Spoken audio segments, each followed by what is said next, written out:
Hello everybody, Mental Fox here. Welcome back to Avowed. Thank you so much for joining me again. We're in Paradis, and in the last episode we spoke with that woman over there. She asked us to do some things. We might do them. Actually, I'm sure at some point we will do them, but we have more important things to do now. We need to go report to the ambassador. That's what we need to do. What I find interesting, though, is if you go and you look at this quest, it's called an untimely end. This is the one that, has us reporting to the ambassador, finding the watcher. It just sounds like going to see people, right? So why is this icon here? I went online and looked up what this icon meant, and it does mean indeed what I thought it meant. It means that this is a tough quest, a quest that maybe you're going to find enemies that are higher leveled than you. I find that strange because I didn't think we were going to run into any enemies on our way to find the watcher or to report to the ambassador. It's almost like a little bit of a spoiler in a way, don't you think? Just a little bit. But anyway, right now, all I want to do is report to the ambassador. That's all my character cares about. He's got to go talk to the ambassador. He's the envoy. That's why he's here in Paradis to begin with. So, report to the ambassador is the B marker, which is right over there. So let's head this way. And you can see in the lower left-hand corner, that icon with the exclamation mark. That just means that Kai has something he wants to talk to us about when the next time we set up camp. Which, there are a lot of ways to modify the display, and I like having the compass. I like having the marker telling me which way to go. I might not necessarily need to always have my quests listed on the screen in the upper left-hand corner, but I'm going to see if there's a way to get rid of that marker in the lower left-hand corner. I don't need to know that he wants to talk to me, because every time I set up camp, I'm going to talk to him anyway. But anyway, go for a walk here in Paradis. I'm thinking this is my character's first time here. My character is well-traveled. He has traveled a lot, but he's never been here to Paradis. So he doesn't really know his way around. But somehow he knows how to get here. I'm going to say that maybe the healer gave him directions on how to get here. Maybe this is the place right here with these two guards standing out front.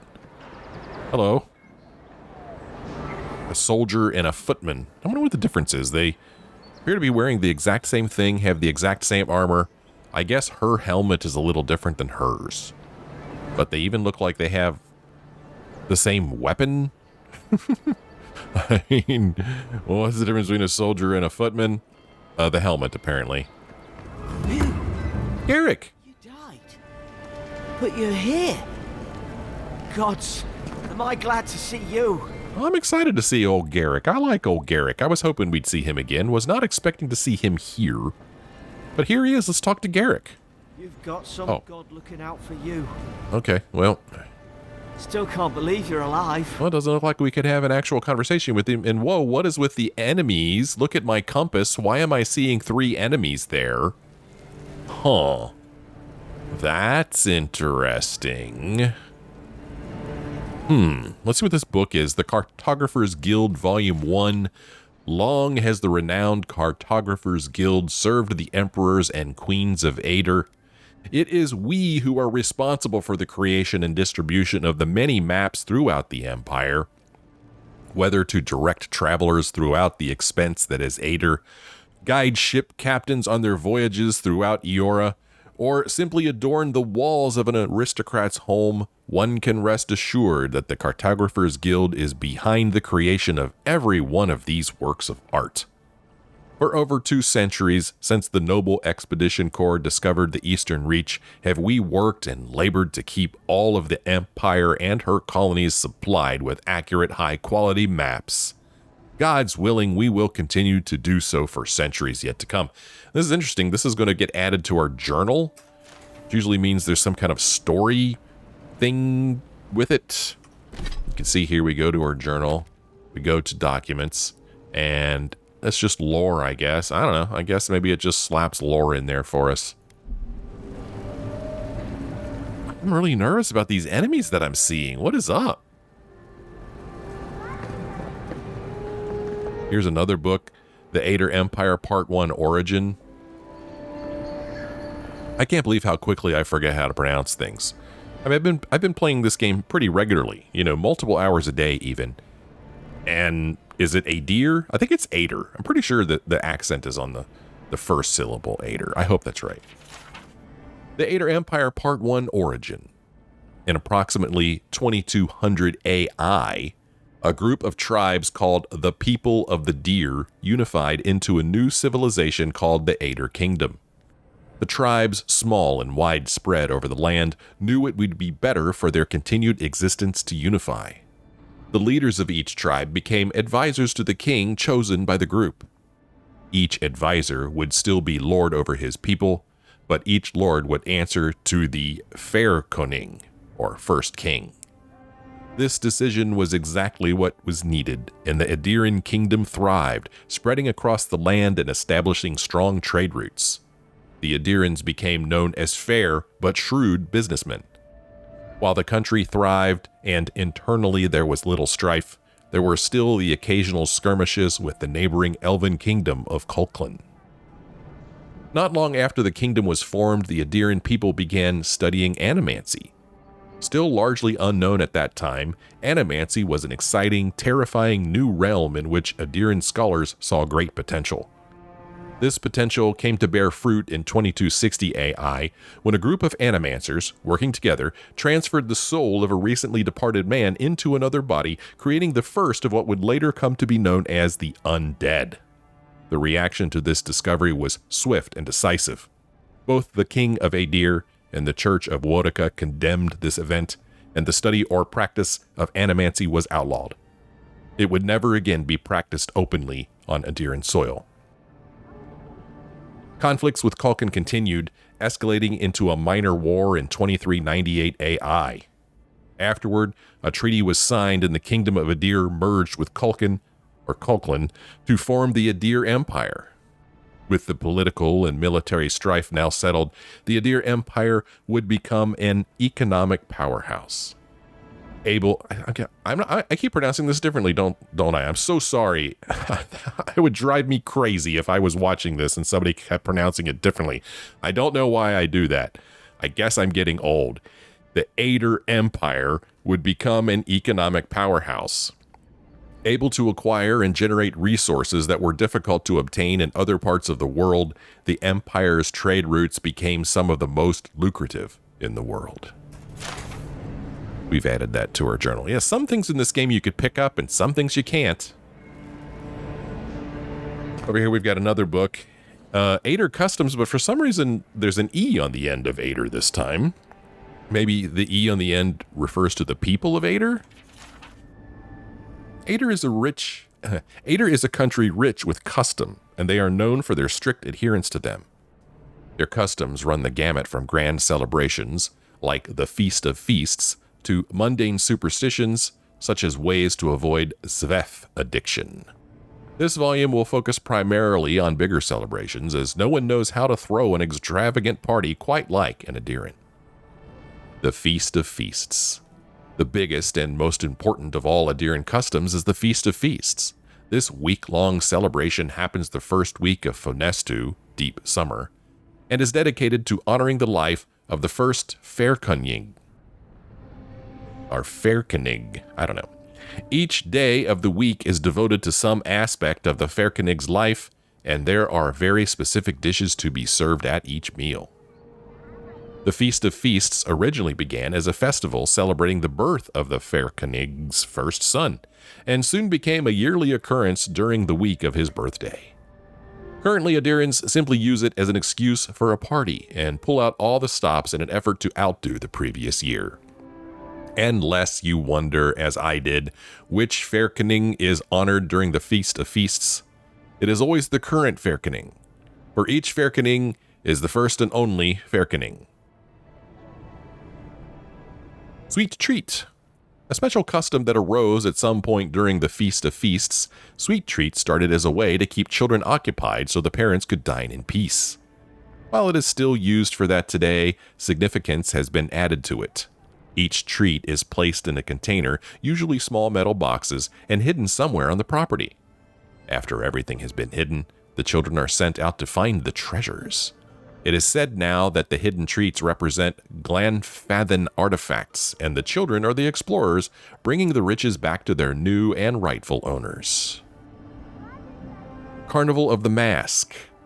When the original colonists for Aedyr traveled to the new land to found the Dyrwood in the name of the Aedyrian Fairkening, they encountered the Glanfathan people. The Carnival of the Mask celebrates this meeting. Originally, it was merely a formal reenactment as a play of the tensions between the Glanfathans and Aedyrian settlers, but it has since evolved into much more than that. Participants choose sides and come dressed in elaborate outfits depicting which group they have decided to align themselves with, Aedyrians or Glanfathans. Everyone attends a masquerade ball, and this party replaces any semblance of the play that was presented. Winter's End. Winter's End was never anything more than an excuse for a celebration, and it hasn't changed in all the years it has existed in Aedyr. It takes place during winter dusk and lasts all 3 days. People use the time to reflect on the year, celebrate their lives, and remember the dead, especially those who have passed in the recent year. We are learning all kinds of stuff about this place. Contrary letter. Ambassador Hilgard. I have maintained order in Paradis for many years. I know this city. But there is a good leader and fair when there is a good leader and fair policy, there is peace. But you have allowed the steel garrote to terrorize my people, to sow distrust and fear. I suggest you tighten your inquisitor's leash, or the embassy might not carry your banners for long. Claviger Amond. Well, we know what happened to him. Still not 100% sure the bear killed him, right? Especially when you see a note like this. Did the bear kill the Claviger, or did the ambassador do it? I don't know, maybe I'm too suspicious. Quite a bit more over here. Here is Steel Garrote Reports. We found this book on a public bench. After careful study, our scribe confirmed the handwriting matches the signature found on scrolls of Tain's chaotic orb. Be advised that Tain is in the living lands. As a member of the Circle of the Archmagi, Archmagi, let's go with that. He has license to go where he pleases. We will observe him at a distance, but no one is to engage him. Tain is either a harmless fool or one of the most dangerous people alive. We simply can't take that chance.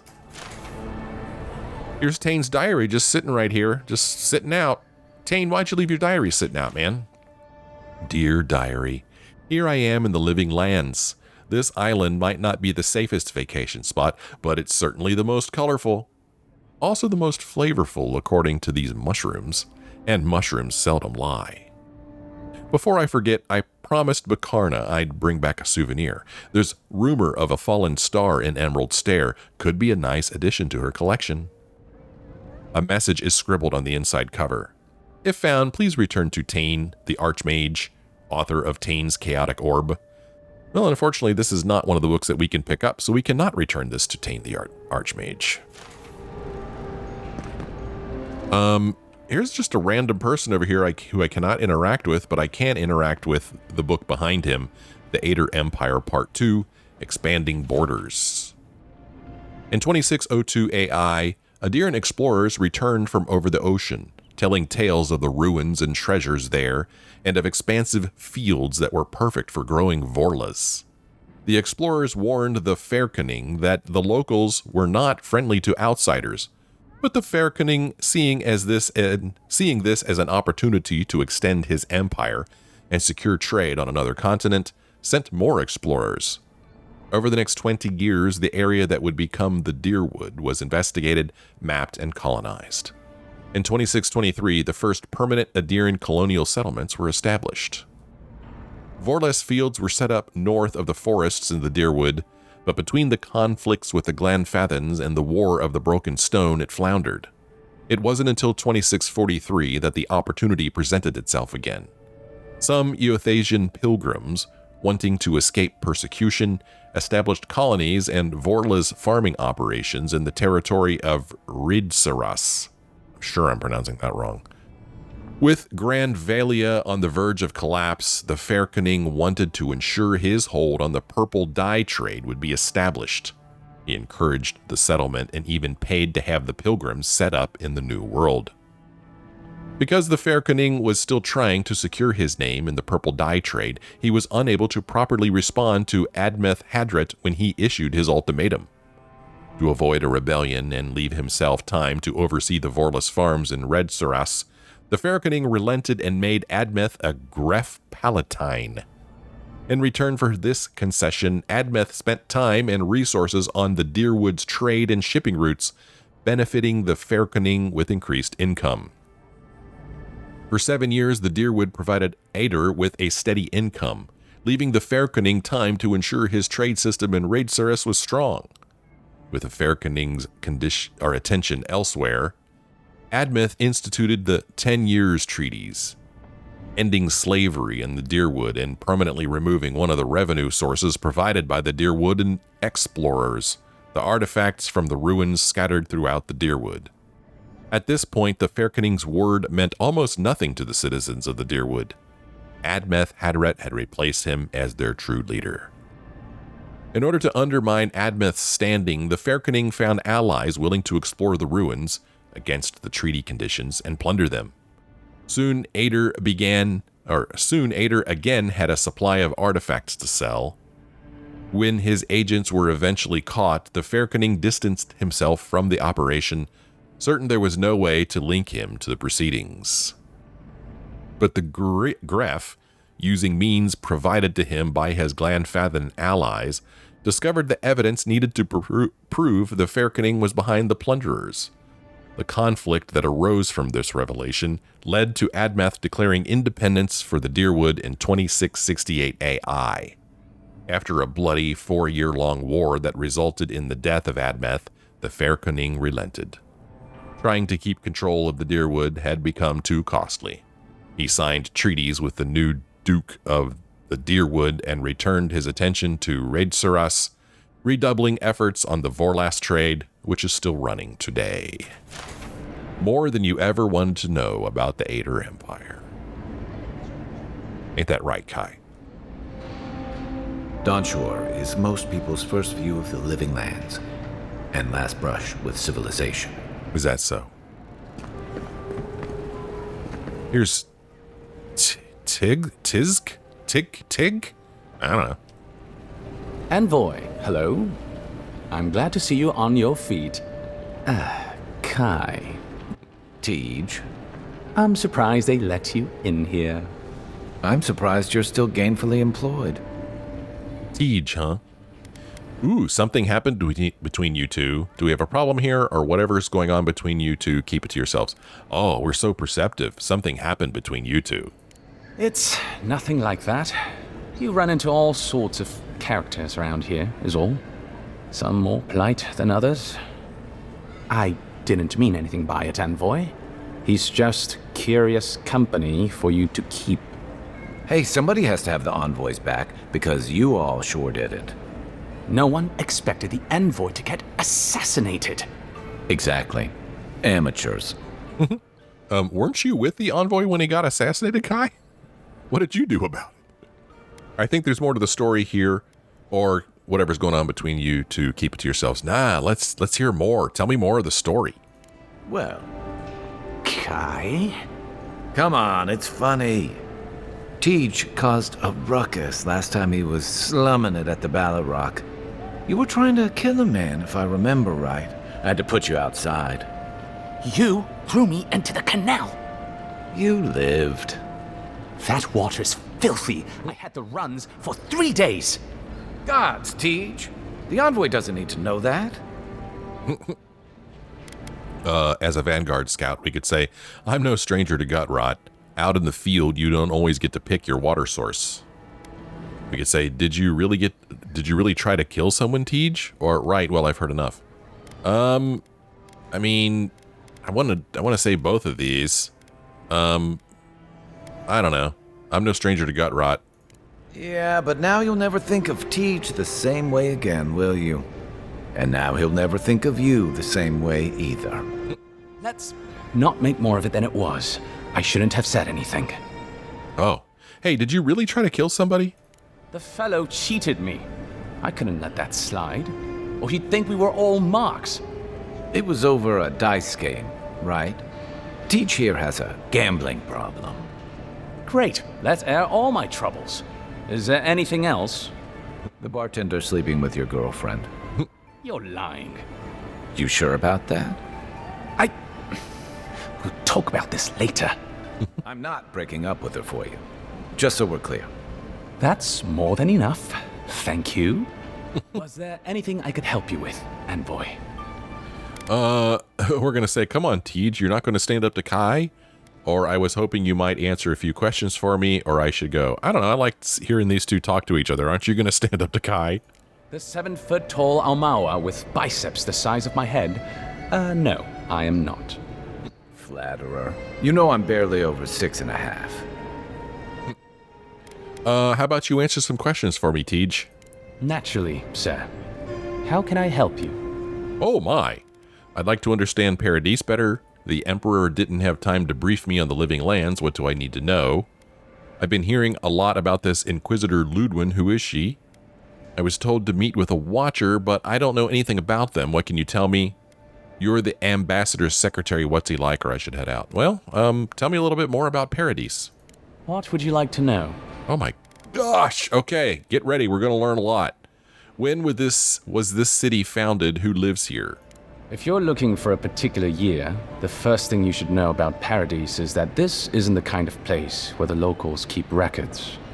And though it might be considered a distant backwater by the rest of the world, this city is the height of civilization by the standards of the living lands.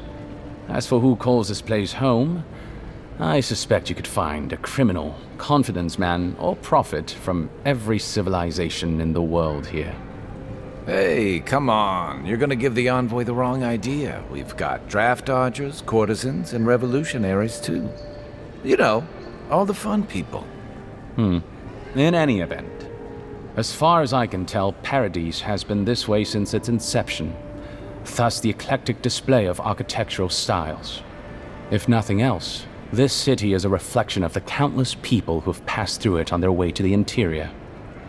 I mean, it doesn't look that bad to me. I mean, Kai keeps talking about all the horrible, seedy people who live here. It doesn't look that bad, but I mean, we've only stuck our toe in it. What are Aedyr's intentions in Paradis? Depends on who you ask. Ambassador Heelgard will tell you that our remit here is to establish a secure and orderly environment from which to engage in trade. Inquisitor Ludwin will tell you we're here to break the frontier. So, which is it? Why not both? Oh, you use our perception. I'm not hearing anything about the Dream Scourge. That's where you come in. Whether you find your desires aligning with the ambassadors or the inquisitors, neither can succeed until the Dream Scourge is ended. We are only beginning to see its effects here in Dawnshore, but the closer to the center of the island you go, the worse it gets. That bear you and the ambassador encountered in the Strangle Route isn't even the worst of it. And the tide of this soul plague is rising higher every day. Well, how do the Paradisans feel about us? Look, for all that I complain about this backwater, there are good people here. Same as anywhere else. People who want to be able to walk to the market in the morning for their bread and eggs and know they won't be mugged. People who like it when the mail comes on time, and their skates are made from real copper, and their neighborhood peeping Tom ends up in the stocks. Those people, good and honest people, who pay their debts and honor their contracts and remember to thank the gods, they like us a lot. He's the first person who I've seen pronounce that word. He pronounced it skates. Hey, tell me about the people who tried to kill me. The Resistance, as such, are largely a group of misfits and criminals intent on undermining the rule of law. They take out loans with small Aedyr and banking houses and do not pay them, then assault the bankers who attempt to collect. They agree to contracts with families in Aedyr seeking homes, and when their ships arrive, promptly abandon them. When we levy a small tax to fund the repair of city roads, they set our counting house on fire. And when our fishermen return to port, they board their ships and sink them. That's certainly one way to characterize them. It's not exactly wrong, but it's not exactly right either. For decades, people like them ruled this city through fear. We imposed order, and now they oppose us. You, unfortunately, were caught in the crossfire. Well, I would like to ask about something else. Of course. The Emperor didn't have time to brief me on the living lands. What do I need to know? There's a lot of ground to cover. Could you be more specific? How do the living lands in Aedyr compare on a map? Ah, the age-old question. Who's bigger? Aedyr is, naturally, by a wide margin. And were we at the Cartographer's Guild in High Crown, I could show you on one of the globes. As it is, we must make do in the theater of our minds. Where are the living lands in relation to Aedyr? The living lands are located in the far north of Eora. Aedyr is southwest of the living lands, situated along the equator. How about the weather, the terrain? I need to know what to expect. The living lands are more arid than Aedyr, and the island is more prone to storms. But its many deep valleys protect the various townships from the worst of the weather. Topographically speaking, the living lands are a place of extremes. Deep inland, mountains rise high enough to rival those of the White March, blanketed year-round in snow. While east of the volcano of Mount Forja is an acid sea that sinks far below the level of the ocean. The lands between them are riven with deep clefts in the earth and isolated by wastelands of sun-baked sand dunes. I had some other questions about the living lands. I'll share what I can. Who's in power here? There is no singular authority in the living lands. Not yet, anyway. I shudder to think what the living lands would look like under your rule. Well, to start, there'd be a lot more brothels. Charming. Power is invested in the leaders of the various townships scattered across the island. The largest are Fjord, Thirdborn, and Solace. None of which, I will note, are as safe and orderly as Paradis. What should I know about Fjord? Fjord Messiverno is located in a valley known locally as the Emerald Stair, named for the terraced rice paddies that cover its hillsides. It is our closest neighbor. The city, if you can call it that, was founded 50 years ago by animancers from the Valian Republics. Apparently, the laws governing animancy weren't lenient enough in the Republics. So the city's founders came to the living lands, where they could practice their discipline more freely. Currently, Fjord is governed by a man named Ignacy Vidaro. Rather inept to hear the ambassador talk about him. Fjord's farmers supply most of the grain and vegetables we eat here in Paradis. Or it did. Their shipments have been infrequent lately. Something about a blight in the fields. In any event, I believe that covers Fjord. I don't know much about the Valian Republics. The Valian Republics are a collection of city-states in the Eastern Reach, southeast of our former colony, the Deerwood. The Republics began life as colonies of the Grand Empire of Valia, hence the name. But as Grand Valia's economy collapsed, well, the colonies saw an opportunity to escape the influence of the Empire of Origin, and they seceded, much as the Deerwood did from Aedyr. Now a mature confederation in their own right, the Republics have recently indulged their own expansionist ambitions in the Deadfire Archipelago. Through their merchants in the Valian Trading Company, the Republics will sell you anything you could ever wish to buy. Up to and including people. We should count ourselves lucky they've had no interest in the living lands. In a struggle between our Emperor and the Republic's great dukes, well, I doubt we would come out on top. But if anyone asks, I was not the one who told you that. What's the story with Thirdborn? Everything you need to know about Thirdborn is in its name. It was founded by the third-born children of Rawatai, Navy dropouts, smugglers, and hands for hire. Almawa and Orland, mostly. Home, sweet home. You're free to go back any time you like. I like my current circumstances just fine, thanks. They are people, in short, who couldn't cut it in the civilized world, and had to make room on the margins. Unfortunately, they are currently besieged by the Dream Scourge. We have sent some troops to lend what help we can, and the mayor, Temerity, was appropriately grateful, but I don't know how long they'll hold out. I could stand to know more about Rauatai. Rauatai is one of the old empires, every bit as storied as Grand Valia or our native Aedyr. If Aedyr is to the southwest of the Living Lands, Rauatai is to the southeast. And unlike our home, their small continent is racked by terrible storms. This is due, or rather was due, to the island's proximity to Andra's mortar, the unending super hurricane that once hid the ancient city of Ukaizo.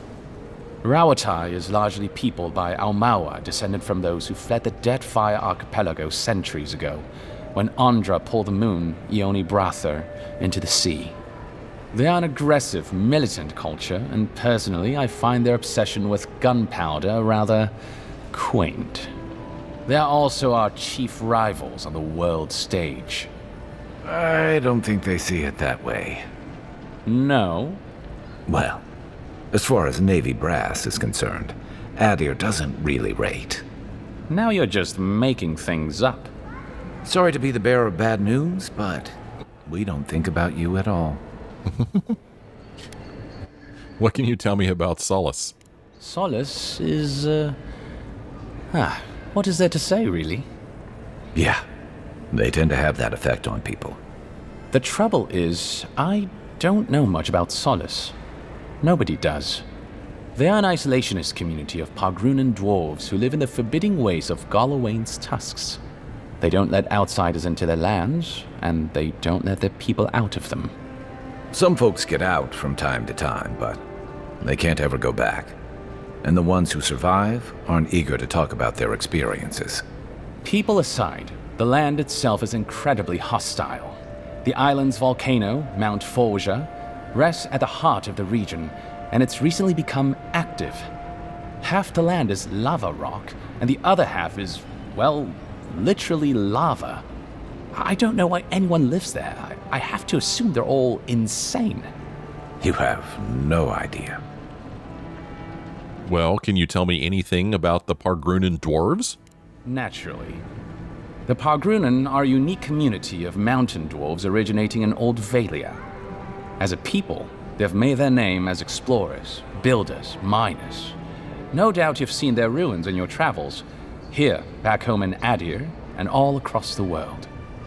They maintain a rich tradition of oral storytelling, chanted magics, and ritual carving, which they take great pains to record and transmit across their various communities. Even the most physically isolated Pargrun is not alone. Somewhere, one of their people is thinking of them and planning an expedition. Abidan must cherish them. You sound like you admire them. I suppose I do. Well, I'd like to ask you about something else now. I'm an open book. I've been hearing a lot about this Inquisitor Ludwin. Who is she? Consider yourself lucky. Inquisitor Ludwin is the commander of the Steel Garrote in Paradis. Were you to ask her, she'd say she keeps the peace. But she doesn't keep it so much as prosecute it. As ruthlessly as the ambassador will let her. She's also a veteran of the Steel Garrote's campaign in the Deadfire, where she died. She's a Death Guard. Well, that explains a lot. I don't know what happened to her there, but I suppose Wodica wasn't done with her yet. What was Ludwin like before she became a Death Guard? I only met her once. She was a mid-level member of the Steel Garrote then, chasing Oathbreakers who'd fled Aedyran law. She'd come back to the Imperial Archives to borrow a map to a place called Oathbinder's Sanctum. I remember she was furious because the map was quite poor. She worried about finding the place, about properly executing her duty to her god. She wanted, I think, to do a good job.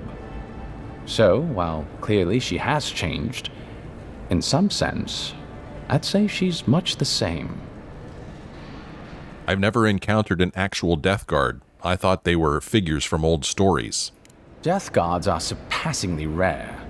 Some of the secretaries who traveled with our dignitaries in the Deadfire spoke of one named Aedyr, a devotee of Berith, who guards the hanging sepulchres there. But I've heard of no others except those I've read about in the histories, or, as you say, in stories.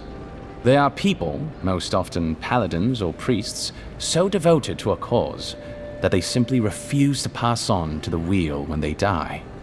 Their soul haunts their body. The passion required to sustain them devours their flesh, and they swiftly turn to bone. I've never read a history nor tale of a death guard that did not end with them going quite mad. When they lose their capacity to care for anything but their cause, they cannot love. And when they cannot love, they cannot be merciful. And so everything before them becomes only an obstacle. He was describing the Death Guard, and I was kind of wondering how our character isn't a Death Guard. I mean, we died and we came back. We don't really know who or what brought us back. We just know it as the voice, but could the voice be our god? And if so, does that mean that we're a Death Guard because we were brought back to life and we kept our soul thanks to our god? How does that make us different than a Death Guard? I'm not sure. What do you know about the Steel Garrote? Think upon your promises and die. That's the litany of the Steel Garrote, usually said right before they kill you. They're an order of paladins born and bred in Aedyr, though clearly they've found plenty of work beyond our borders.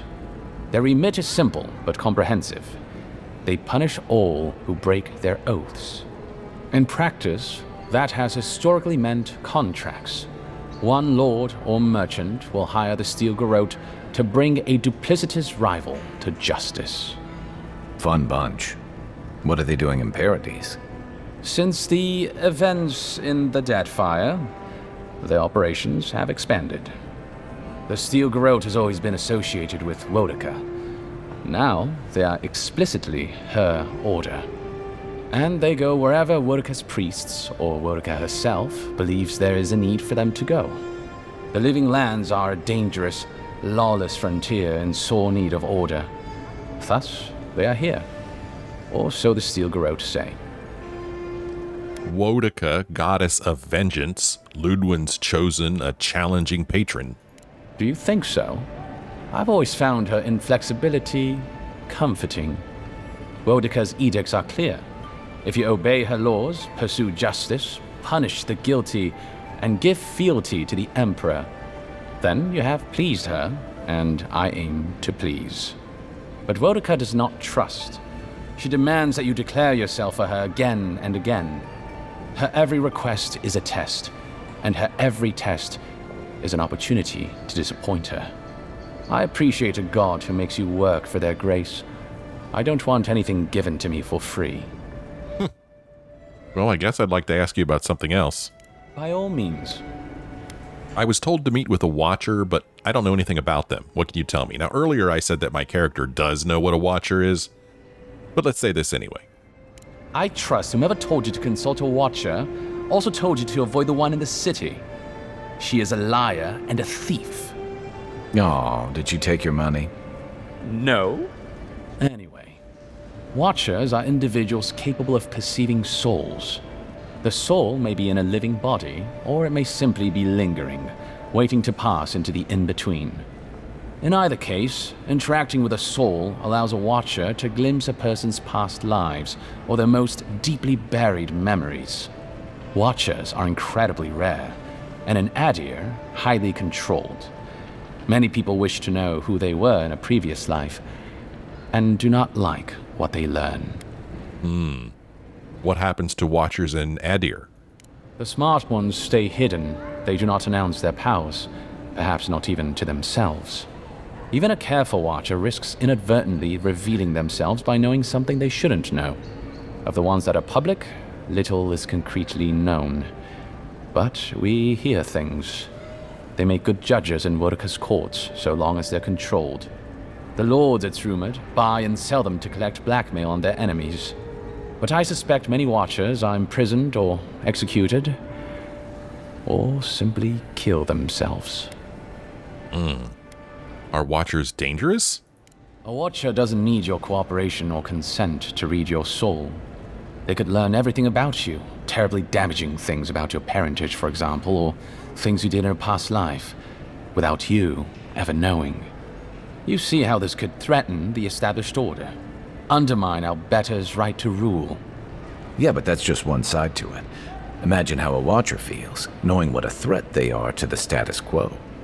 I don't know about you, but I wouldn't be keen on kings and emperors wanting me dead.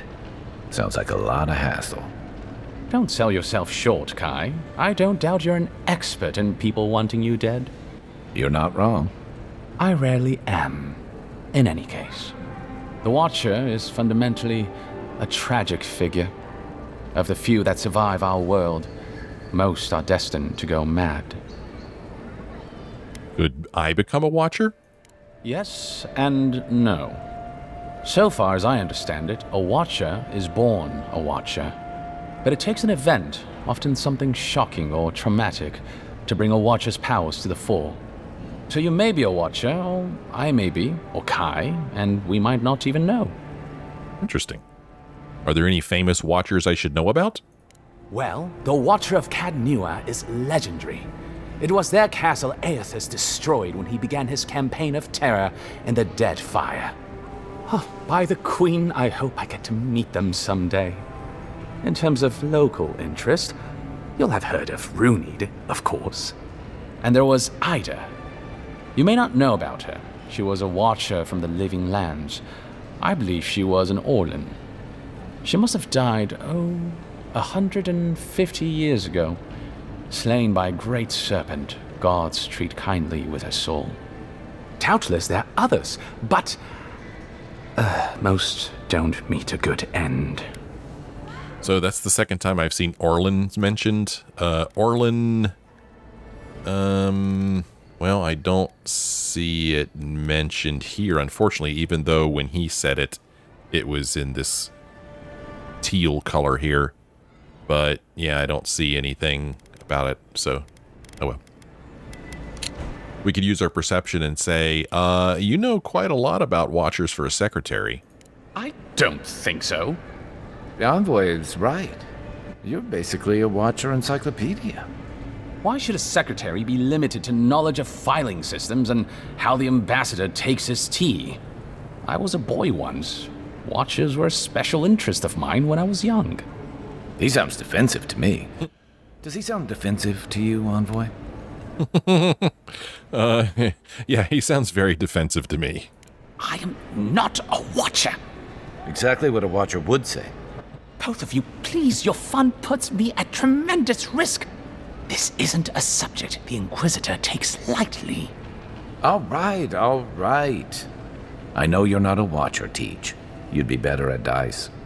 Apology accepted. I guess I'd like to ask you about something else. I'm an open book. So, you're the ambassador's secretary. What's he like? Well, you'll notice I'm nearly always here. If that man sleeps, I don't know about it. He wouldn't say, but I believe he relied on the claviger far more than he lets on. And without the claviger's steady hand at the rudder, the ambassador's struggling just to bail water from the sinking ship that is Paradis. Claviger Aemon might have tolerated a little more chaos than the ambassador liked, but he kept this place humming. He's not someone you can easily replace, and not with one man alone. It's a difficult job. The pressure sometimes gets the better of him. But if he loses his temper now and then, I can't blame him for it. Better him than me. Well, there goes the theory that the ambassador killed the claviger. It doesn't sound like he would have wanted to do that. It sounds like the claviger was too valuable, too helpful. What's he like when he's not working? He doesn't know what to do with himself. You know, in our first days here, he'd often walk to the end of the docks at sunrise. The work was done, the embassy was closed, and he'd still be wearing the same clothes he'd slept in at his desk. And he'd just stare out over the sea. He always seemed dissatisfied back then. I suppose, years later, he still does. You don't want his job? Be serious. Most of us here didn't get sent to the frontier because we were anybody's favorite. The longer I'm here, the more likely the people who matter are to forget me. And I'd actually like to get back to High Crown someday. Get married, have a few kids, take the civil exams, and settle into a permanent clerkship. I guess there are worse ways to spend a life. Like rotting in this embassy. I'm not sure, but I think I'd like to ask you about something else. Of course. Nope. That's all. I should head out. Should you ever need me, I will be here. Safe travels, envoy. Well, that was a tremendous amount of information, not just from Tycg here, but from the books and scrolls we found here in this room. Learned way more about the living lands than we ever wanted to know, or maybe you did want to know it. I don't know. I don't know how much of that I'll remember, but I do appreciate that there is a rich history here. Just always amazes me, the creativity of people who create things like this, books and movies and video games. Talented people. Well. Envoy, is it really you? We have finally made it to the ambassador. I don't know what's going on the other side of that wall with those enemies. I'm hoping that maybe they're just rats or something. Before we talk to the ambassador, let's see what this unsent letter says. Clavenger Amond.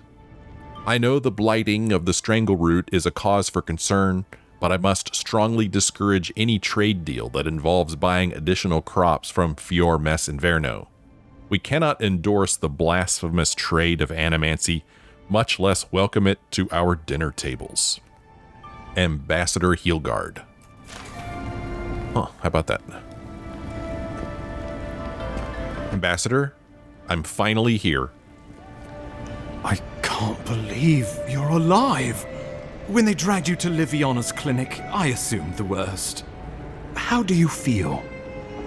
How do I feel? Well, I have enough constitution to say disoriented, lightheaded, my pulse is racing. We have enough resolve to say, well, I have considered chartering a boat back to Aedyr. Or Aedyr. I could say ready to get to work. I could say fine, so who killed me? Or we could groan pitifully and say, like I've come back from the dead. I feel fine. Who the heck killed me? Not even death can slow you down, I see. But we'll return to the topic of your untimely demise shortly.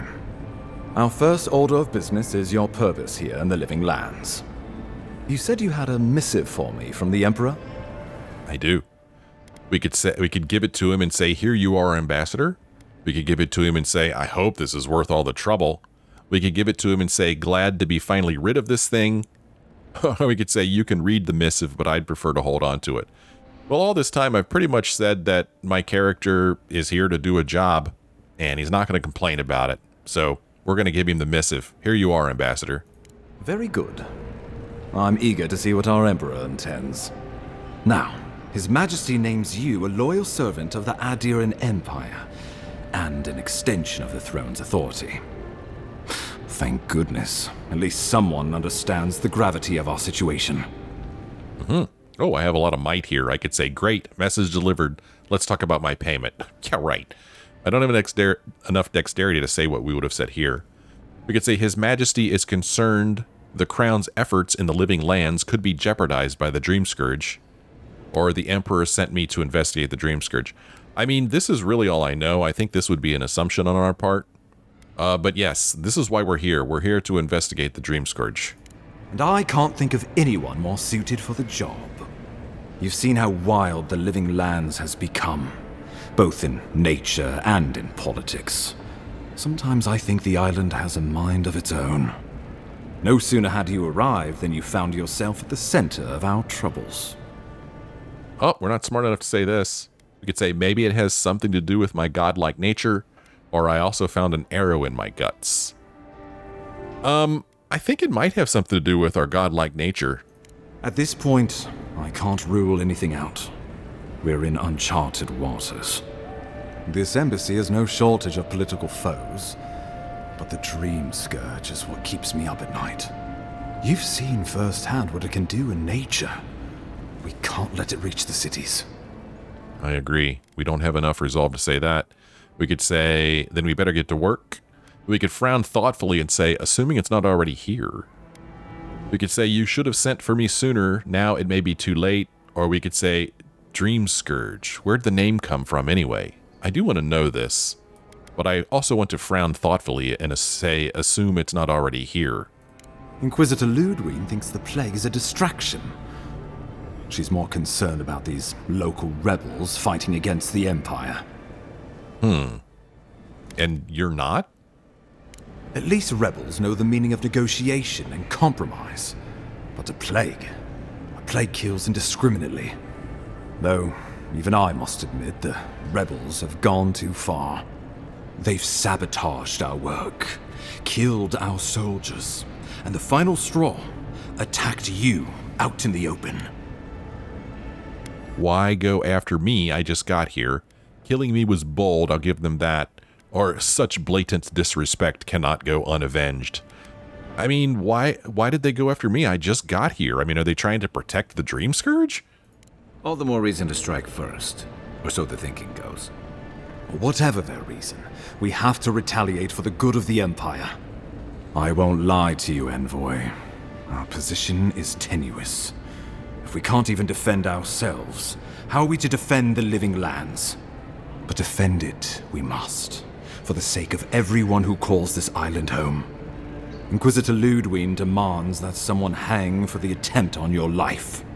These Paradisan rebels must face justice. Where is this Inquisitor Ludwig I keep hearing about? The Dream Scourge is my top priority. Sounds like she's the one who's really in charge around here. Ooh, what a thing to say. I'll be the one to decide the punishment, if any, or a little frontier justice is good for morale. Yeah, where is this Inquisitor Ludwig anyway? Ludwig goes where she likes, haunting the living lands like a vengeful spirit. She'll reappear when she chooses, and not a moment sooner. Let's make sure to give her some good news for a change. Not many get a chance to solve their own murder, you know. I know someone who could help.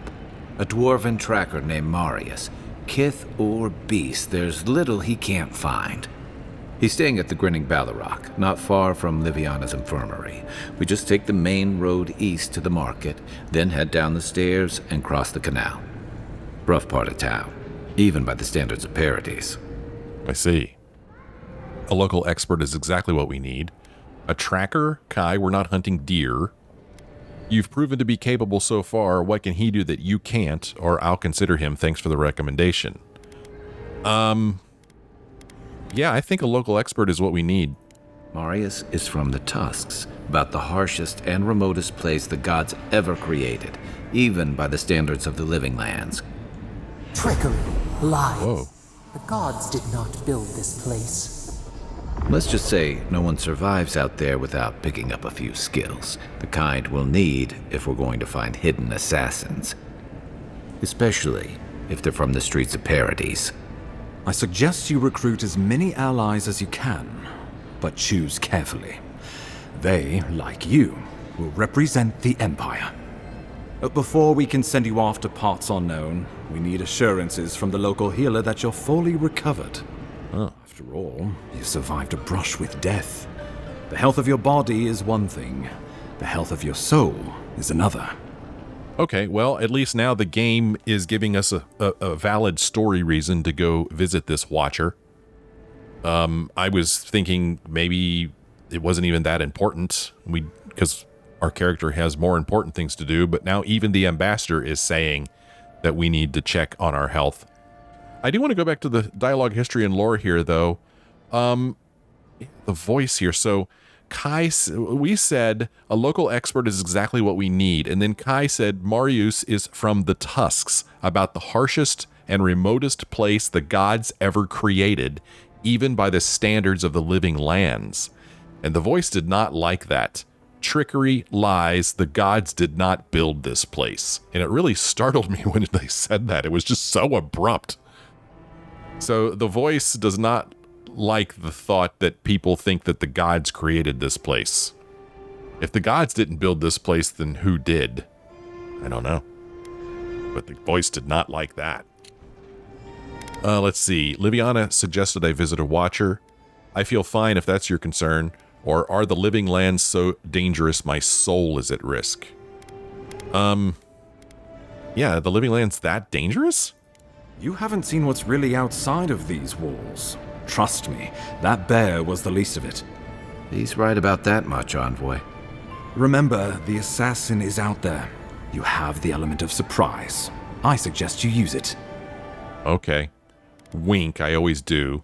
Let's get on with it then. My assassin could be anywhere by now. Kai, I need you by my side. Can I count on you? Or wish me luck, Ambassador? Wish me luck, Ambassador. Safe travels, and come back with a good story, hey? We'll talk more of the Dream Scourge when you return. Until then, Envoy. How about we start with Marius at the Grinning Balrog? Besides, I could use a drink after all this. Okay. Goodness. Well, we finally reported to the Ambassador. Now, wow, there's a bunch of enemies over there. We have some other work to do. Let's see what our quest list says. Before you could deliver your missive from the Emperor, a mysterious assailant attacked you in the streets of Paradis. You died, yet you live. With this new lease on life, the time has come to track down the assassin and unravel the mystery of your survival. So we need to find the Watcher, and we also need to find Marius at the Grinning Balrog. Kai suggested that you enlist a tracker by the name of Marius to help in your investigation. He can be found at the Grinning Balrog, a seedy tavern east of the embassy. Well, Kai wants to do this, and it doesn't really matter to me which one of these we do first, so we're going to go see Marius at the Grinning Balrog, but we will do that in the next episode, as it is time for me to end this one here. Lot of lore, a lot of history in this episode. If you love that kind of thing, well, then you probably loved this episode. I hope you enjoyed listening to me reading about all of that stuff. I enjoy reading it, but sometimes I wonder if it's not the most interesting of things to watch. But if you like listening to my voice, then you probably liked this episode. And if you did like this episode, won't you be so kind as to let me know by leaving me a like or a comment. Thanks for joining me. I hope you join me again in the next episode.